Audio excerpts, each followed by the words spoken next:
പ്രേക്ഷകർക്ക് വേണ്ടി ഇന്ന് മീഡിയ റൂമിൽ ഞങ്ങളോടൊപ്പമായിരിക്കുന്നത് IPC Delhi state president room ക്രിസ്തുവിൽ പ്രശസ്തനായ എഴുത്തുകാരനും പ്രശസ്തനായ വാഗ്മിയുമായിരിക്കുന്ന പാസ്റ്റർ കെ ജോയ് അവറുകളാണ്. അദ്ദേഹത്തെ മീഡിയ റൂമിലേക്ക് പ്രേക്ഷകർക്ക് വേണ്ടി ഞങ്ങൾ സ്വാഗതം ചെയ്യുന്നു. പാസ്റ്റർ കെ ജോയ്, കഴിഞ്ഞ 47 വർഷങ്ങളായി നോർത്ത് ഇന്ത്യയുടെ പ്രദേശങ്ങളിൽ ഒരു അപ്പോസ്റ്റലനായിട്ടും മിഷണറിയായിട്ടും താങ്കൾ അറിയപ്പെട്ടിരുന്നു. ഇന്ന് ഈ കാലഘട്ടത്തിൽ അനേക യുവസുവിശേഷകർ പോകാൻ മടിക്കുകയും ദർശനം ചെയ്യുന്ന ഈ കാലഘട്ടത്തിൽ പാസ്റ്ററിന് ലഭിച്ചതായ ദർശനപ്രകാരം കഴിഞ്ഞ 47 വർഷങ്ങൾ കൊണ്ട് അവിടെ സ്ഥിരമായി നിന്ന് സുവിശേഷ വേല ചെയ്യുവാൻ താങ്കളെ പ്രേരിപ്പിച്ച ഘടകം എന്താണ്? വടക്കേ ഇന്ത്യയിലെ വയലുകളിൽ ഞാൻ കർത്താവിന്റെ വേല ചെയ്യണമെന്നുള്ളത് എനിക്ക് സ്വയമായി ഉണ്ടായ ഒരു തീരുമാനമല്ല. സ്വർഗസ്ഥനായ ദൈവം തന്നെ എന്നെ അവിടേക്ക് അയച്ചു എന്ന് പൂർണ്ണമായ വിശ്വാസമുണ്ട്.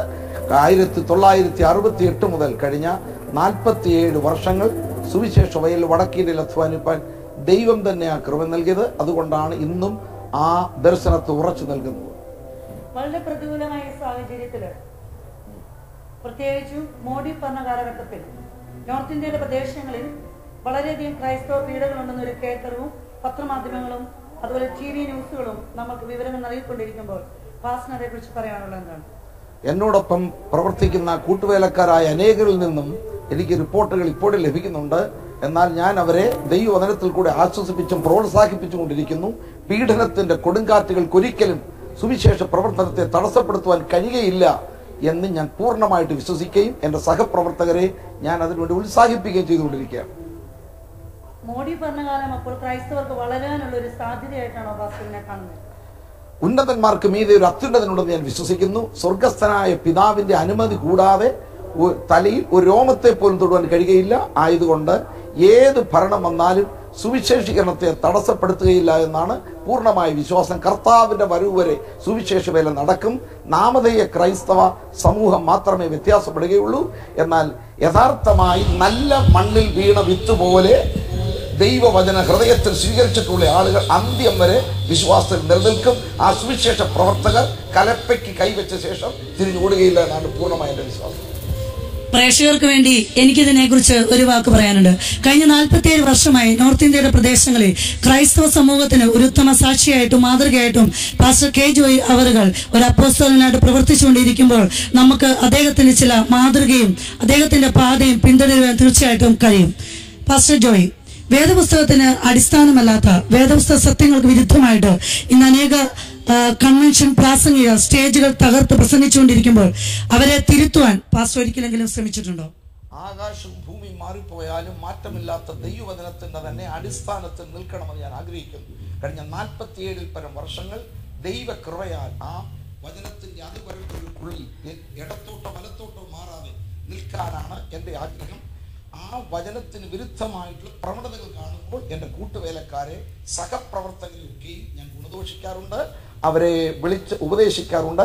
മിക്കവാറും ആളുകൾ അത് ഏറ്റെടുക്കാറുണ്ട്. ന്യൂ ജനറേഷൻ പഠിപ്പിക്കലുകൾക്കും ന്യൂ ജനറേഷന്റെ അടിസ്ഥാനത്തിൽ നടന്നുപോയിക്കൊണ്ടിരിക്കുന്ന അനേക സഭകളും അനേക യുവ സുവിശേഷകരും ഇന്ന് സ്റ്റേജുകൾ തകർത്തു വാരിക്കൊണ്ട് അത്ഭുത രോഗശാന്തിയുടെയും അതുപോലെ വിടുതലിന്റെ ശുശ്രൂഷകളും ലോകമെമ്പാടും പരത്തിക്കൊണ്ടിരിക്കുമ്പോൾ ഈ തെറ്റായ മാർഗം എന്ന് പറയത്തക്ക നിലകളിൽ ക്രൈസ്തവരെ മുന്നോട്ട് കൊണ്ടുപോകുന്ന ഈ പ്രവണതയ്ക്കെതിരെ ഇന്ത്യ പെന്തക്കോസ്ത് ദൈവസഭയ്ക്ക് എന്ത് ചെയ്യുവാൻ കഴിയും?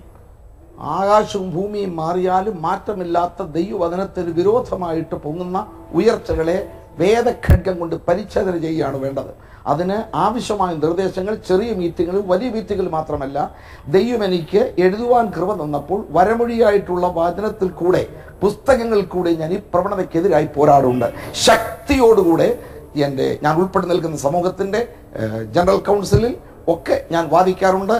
ദൈവം അനുവദിച്ചാൽ മരണം വരെ ഒരു സമരാങ്കണത്തിൽ തന്നെയാണ്. ആ പോരാട്ടം കർത്താവ് എനിക്ക് തരുന്ന ആയുസ്സൊക്കെയും ഞാൻ ചെയ്തുകൊണ്ടേയിരിക്കും. കർത്താവ് എന്നോടുകൂടെ ഉണ്ട് എന്ന് എനിക്ക് പൂർണ്ണ വിശ്വാസമുണ്ട്. ജനറൽ കൗൺസിലിനെ കുറിച്ച് പറഞ്ഞപ്പോൾ ഔദ്യോഗികമായിട്ട് പ്രത്യേക പദവികളൊന്നും തന്നെ പാസ്റ്റർ ഇതുവരെ സ്വീകരിക്കാത്തതിന്റെ പിന്നിൽ എന്തെങ്കിലും പ്രത്യേക ലക്ഷ്യമോ അല്ലെങ്കിൽ ദൈവത്തിന്റെ പ്രത്യേകമായ ദർശനമോ അതിന്റെ പിന്നിലുണ്ടോ? കർത്താവിൻ്റെ വേല അഥവാ ശുശ്രൂഷയ്ക്കാണ് ഞാൻ പ്രാധാന്യം കൂടുതൽ കൊടുക്കുന്നത്. ഔദ്യോഗിക പദവികൾ എനിക്ക് സെക്കൻഡറിയാണ്. എൻ്റെ ജീവിതത്തിൽ പ്രിലിമിനറി പ്രാഥമികത ഞാൻ കൊടുക്കുന്നത് ദൈവം എന്നെ ഏൽപ്പിച്ച ശുശ്രൂഷയ്ക്ക് പ്രാധാന്യം കൊടുത്തുകൊണ്ടാണ് ഔദ്യോഗികമായ ഒരു പൊസിഷൻസും എടുക്കാത്തതെന്ന് പറയുമ്പോൾ തന്നെ എനിക്ക് പാസ്റ്ററോട് ചോദിക്കുവാനുള്ളത്, അപ്പോൾ ഈ പൊസിഷൻസ് കൈകാര്യം ചെയ്യുന്ന എല്ലാ വ്യക്തികൾക്കും ശുശ്രൂഷയ്ക്ക് സെക്കൻഡറി സ്ഥാനമാണോ പോകുന്നത്? എല്ലാവരെ സംബന്ധിച്ച് എനിക്കറിയാൻ പാടില്ല. വ്യക്തിപരമായി എൻ്റെ തീരുമാനവും വിശുദ്ധ വേദപുസ്തകത്തിൽ ഞാൻ പഠിച്ചത് പദവികൾക്ക് 2ാം സ്ഥാനം, എന്നാൽ ശുശ്രൂഷയ്ക്ക് 1ാം സ്ഥാനം. അങ്ങനെ വളരെ നിർബന്ധമായ സാഹചര്യത്തിൽ എന്നെ തിരഞ്ഞെടുക്കുമ്പോൾ മറ്റൊരു എതിരാളികൾ ഇല്ലാതിരിക്കുന്നു എന്ന് കാണുമ്പോൾ മാത്രമേ ഞാൻ പദവി ഏറ്റെടുക്കാറുള്ളൂ. എങ്കിലും കഴിഞ്ഞ 10-22 വർഷങ്ങൾ ഞാൻ ഔദ്യോഗിക പദവി അലങ്കരിച്ചുകൊണ്ടിരുന്നു. ഇപ്പോൾ അതൊരു പ്രിപ്പറേഷൻ ഫോർ ലാൻഡിങ് പോലെ എൻ്റെ സഹപ്രവർത്തകരെ, ഇളയവർക്ക് കാര്യം ചുമതലകൾ കൈമാറാനുള്ള ഒരുക്കത്തിലൂടെ ആണ് ഞാൻ ഇപ്പോൾ പോകുന്നത്. കംപ്ലീറ്റ് ശുശ്രൂഷയിൽ തന്നെ കേന്ദ്രീകരിക്കണം, സിസ്റ്റായസ് എന്നുള്ളതാണ് എൻ്റെ താല്പര്യം. ഇപ്പോൾ നോർത്ത് ഇന്ത്യയുടെ പ്രദേശങ്ങളിൽ ക്രൈസ്തവ അല്ലെങ്കിൽ സുവിശേഷ വേലയോടുള്ള ബന്ധത്തിൽ പാസ്റ്റർക്ക് എത്രത്തോളം ഒരു ടീം ആ സ്പിരിറ്റ് കൊടുത്ത് യുവ സുവിശേഷരെ വാർത്തെടുക്കാൻ കഴിഞ്ഞിട്ടുണ്ട്? കഴിഞ്ഞ 17 പരം വർഷങ്ങളായി ഞാൻ പെനിയൽ ബൈബിൾ ട്രെയിനിങ് സെന്റർ എന്ന പേരിൽ ഒരു വേദ പരിശീലന കേന്ദ്രം നടത്തി വരുന്നുണ്ട്. 100 കണക്കിന് യുവാക്കന്മാരെ ദൈവത്തിന് ഞാൻ പരിശീലിപ്പിക്കുന്നു. എൻ്റെ അകത്തുള്ള ദൈവം തന്ന ആ ദർശനം ഞാൻ അവരിലേക്ക് കൈമാറുന്നു. ആ ശിഷ്യന്മാരും നല്ലൊരു വിഭാഗവും എന്നെ മാതൃകയായി കണ്ടുകൊണ്ട് എൻ്റെ ശിഷ്യഗണം മുഴുവനും ഞാൻ കൊടുത്ത ഉപദേശത്തെ അനുകരിക്കുന്നു എന്നുള്ളതിൽ എനിക്ക് ഫുൾ സാറ്റിസ്ഫാക്ഷൻ, ഒരു നല്ല സംതൃപ്തിയുണ്ട്. പാസ്റ്ററിന്റെ ഈ പ്രത്യേക പ്രവർത്തനത്തിൽ ഞങ്ങളും അഭിനന്ദനങ്ങൾ നേരുന്നു. എന്നാൽ പാസ്റ്റർ, എനിക്ക് ചോദിക്കാനുള്ള മറ്റൊരു പ്രധാനപ്പെട്ട പോയിന്റ്, ഇന്നത്തെ ഈ കാലഘട്ടത്തിൽ യുവസുവിശേഷകരെ വാർത്തെടുക്കുമ്പോൾ അനേക സുവിശേഷകർക്ക് തങ്ങളുടെ ഭർത്താക്കന്മാരെ നഷ്ടപ്പെടുന്നവരുണ്ട്, ഭാര്യമാരെ നഷ്ടപ്പെടുന്നവരുണ്ട്, കുഞ്ഞുങ്ങളെ നഷ്ടപ്പെടുന്നവരുണ്ട്. ഒരുപക്ഷെ സുവിശേഷ പ്രവർത്തനത്തിൽ പങ്കാളികളായിരിക്കുമ്പോൾ അല്ലെങ്കിൽ സുവിശേഷ വേലയിലായിരിക്കുമ്പോൾ ഈ ലോകത്തിൽ നിന്ന് മാറ്റപ്പെടുകയും പകരം തൽസ്ഥാനത്ത് അല്ലെന്നുണ്ടെങ്കിൽ ഭാര്യമാർ, വിധവമാർ ശേഷിക്കുകയും ചെയ്യുന്ന അനേക കാര്യങ്ങൾ നമുക്ക് ദർശിക്കാൻ കഴിയുന്നു. ഇവർക്ക് വേണ്ടി നോർത്ത് ഇന്ത്യയുടെ പ്രദേശത്ത് എന്തെങ്കിലും ചെയ്യണമെന്ന് പാസ്റ്ററിന് തോന്നിയിട്ടുണ്ടോ, അല്ലെങ്കിൽ ചെയ്യുവാൻ കഴിഞ്ഞിട്ടുണ്ടോ?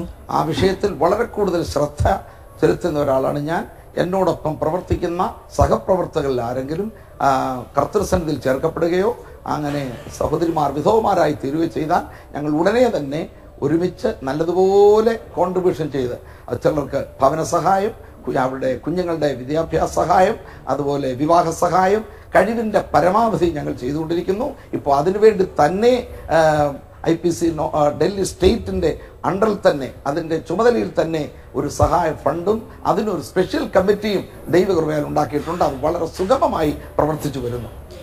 നന്ദിയുണ്ട് പാസ്റ്ററെ. അപ്പോൾ തന്നെ എനിക്ക് മറ്റൊരു കാര്യം കൂടെ ചോദിക്കുവാനുള്ളത്, പാസ്റ്ററിന്റെ കീഴിൽ അനേക ദേവദാസന്മാർ ഇപ്പോൾ അണിനിരുന്ന് ശുശ്രൂഷിച്ചുകൊണ്ടിരിക്കുന്നവർക്ക് വേണ്ടി ഇവരുടെ നീഡ്സ് അല്ലെങ്കിൽ ഇവരുടെ ആവശ്യങ്ങളെ ഫുൾഫിൽ ചെയ്യുവാൻ അല്ലെങ്കിൽ അവർക്ക് വേണ്ട ഹെൽപ്പ് സപ്പോർട്ടൊക്കെ കൊടുക്കുവാൻ പാസ്റ്ററിനെ ആരാണ് യഥാർത്ഥത്തിൽ സഹായിക്കുന്നത്?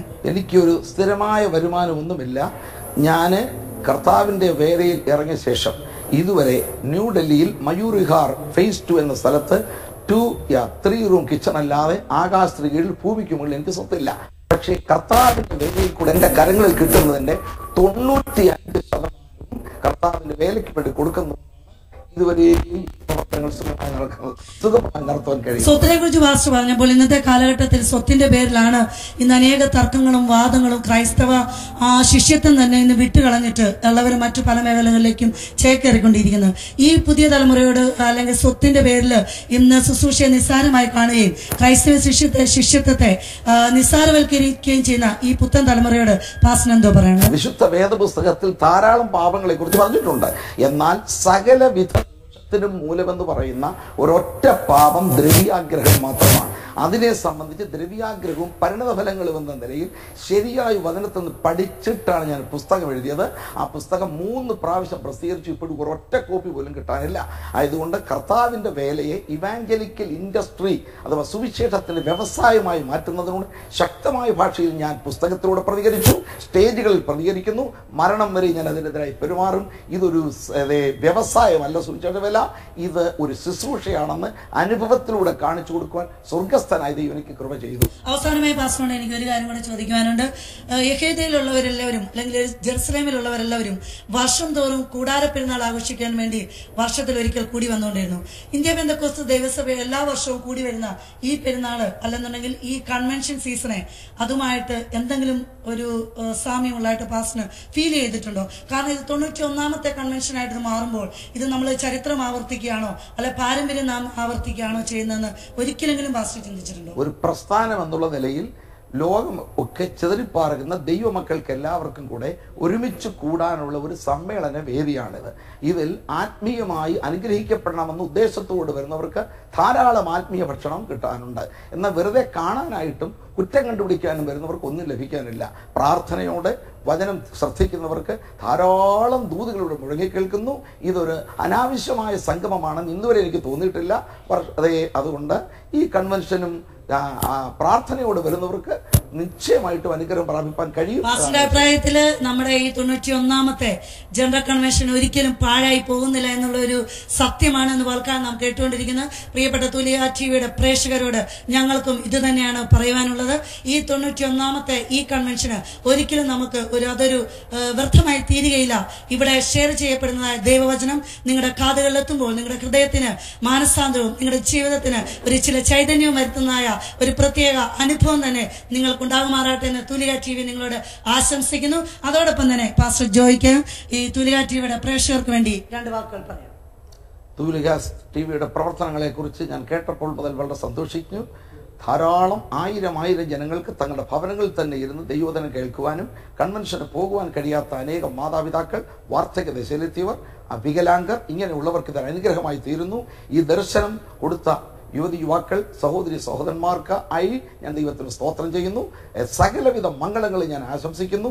ദൈവം നിങ്ങൾക്ക് തന്നിരിക്കുന്ന ദർശനം നഷ്ടപ്പെടുത്താതെ ഇതൊരു വ്യവസായമായി, പ്രോഫിറ്റ് മേക്കിംഗ് ബിസിനസ് ആയിട്ടല്ല, ഇവാഞ്ചലിക്കൽ ഇൻഡസ്ട്രി ആയിട്ടല്ല, അബ്സല്യൂട്ട്ലി ഒരു service for the nation and service for the gospel, സുവിശേഷത്തിന് വേണ്ടി നിങ്ങൾ ചെയ്യുന്ന ഒരു സേവനമായി ആ ദർശനത്തിൽ അന്ത്യം വരെ നിൽക്കണം. ഇതത്രേ എനിക്ക് നിങ്ങൾക്ക് നൽകുവാനുള്ള പ്രബോധനം. തുലിക ടിവിയുടെ മീഡിയ റൂമിലേക്ക് ഒരു ഷോർട്ട് ബ്രേക്ക് ഞങ്ങൾ കൊടുക്കുന്നു. പുതിയ അതിഥിയുമായിട്ട് ഞങ്ങൾ ഉടൻ എത്തുന്നതായിരിക്കും. നമസ്കാരം.